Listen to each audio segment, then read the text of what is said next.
আদায় করি সেই মহান আল্লাহ তাআলার, যিনি আমাদের এই বাংলাদেশে একজন মহান নেতাকে পাঠিয়েছিলেন। সেই মহান নেতাটির নাম হচ্ছে লুৎফুজ্জামান বাবর। তিনি এমন একজন নেতা, যে সময় বাংলাদেশের সকল রাজনৈতিক দলগুলো ভারতীয় প্রভুদের কথায় উঠা বসা করে, সেই সময় আমাদের এই মহান নেতা লুৎফুজ্জামান বাবর ভারতীয় প্রভুদের চোখে চোখ রেখে হুঙ্কার দিয়ে কথা বলে।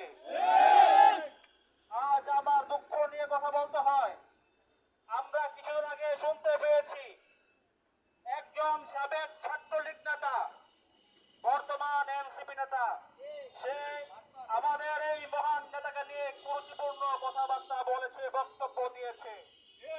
আমরা আজ দক্ষিণখানবাসীর পক্ষ থেকে বলতে চাই, যদি এই ডারবি নাসির অতীব